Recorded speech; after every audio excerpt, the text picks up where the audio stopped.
শনিবার শেষ হলো 2024 সালের মাধ্যমিক পরীক্ষা। আর পরীক্ষার শেষ দিনে চওড়া হাসি দেখা গেল পরীক্ষার্থীদের মধ্যে। এরপর চলল আবির খেলা, সেই ছবিও তারা ধরে রাখলো মুঠো ফোনে। তবে এদিন প্রায় সকলেরই পরীক্ষা শেষ হয়ে গেলেও যারা ঐচ্ছিক বিষয় নিয়েছে তাদের পরীক্ষা শেষ হবে সোমবার। উল্লেখ্য, এবছর মাধ্যমিক পরীক্ষা শুরু হয়েছিল 2রা ফেব্রুয়ারি থেকে। রাজ্যে পরীক্ষার্থীর সংখ্যা 9,23,000। সব মিলিয়ে একরকম নির্বিঘ্নে শেষ হলো মাধ্যমিক পরীক্ষা।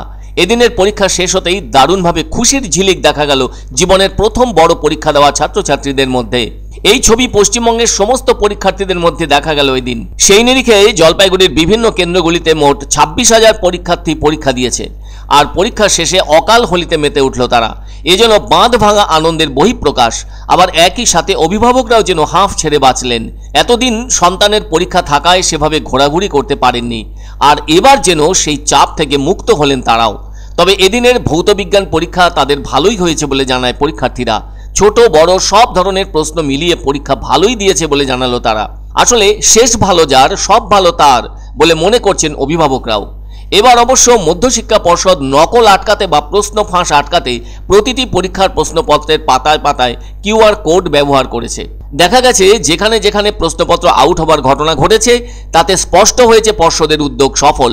কেননা প্রশ্নপত্র যারা ফাঁস করেছে তারা সামান্য সময়ের মধ্যে ধরা পড়ে গেছে, আর তাদের মাধ্যমিক পরীক্ষা এবছরের মতো বাতিল হয়ে গিয়েছে পর্ষদের করা নির্দেশের ফলে।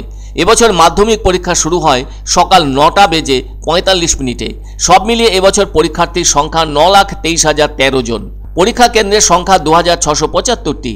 আর পরীক্ষা পর্যন্ত পর্ষদ হেল্পলাইন নম্বর জারি রেখেছিল। সেজন্য আরও একটা দিন পর্যন্ত থাকছে সেই হেল্পলাইন নম্বরগুলি। পর্ষদের পক্ষ থেকে জারি করা বিজ্ঞপ্তি অনুযায়ী কলকাতা, বর্ধমান, মেদিনীপুর ও উত্তরবঙ্গের জন্য 4টি আলাদা হেল্পলাইন নম্বর চালু করা হয়েছিল। যেমন কলকাতার পরীক্ষার্থীদের জন্য হেল্পলাইন নম্বরটি হলো 9147135749। মেদিনীপুরের জন্য ওই নম্বরটি হলো 9147135752। বর্ধমানের জন্য নম্বরটি হলো 9147135747 এবং উত্তরবঙ্গের জন্য নম্বরটি হলো 9147135748। এছাড়াও দুটি কন্ট্রোল রুমের জন্য দুটি নম্বর তো ছিলই, এবং ছিল সরাসরি যোগাযোগের জন্য একটি ইমেল আইডি। এ ব্যাপারে পর্ষদ সভাপতি রামানুজ গঙ্গোপাধ্যায় আগেই জানিয়ে দিয়েছিলেন, পড়ুয়াদের সুবিধার কথা মাথায় রেখেই এসব ব্যবস্থা করা হয়েছে।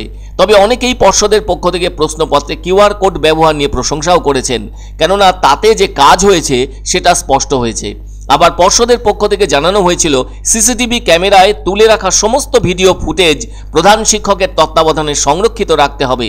কোনো ফুটেজ বা ডেটা হারিয়ে না যায় তার জন্য প্রয়োজনীয় টেকনিক্যাল সাপোর্টও রাখতে বলা হয়েছিল।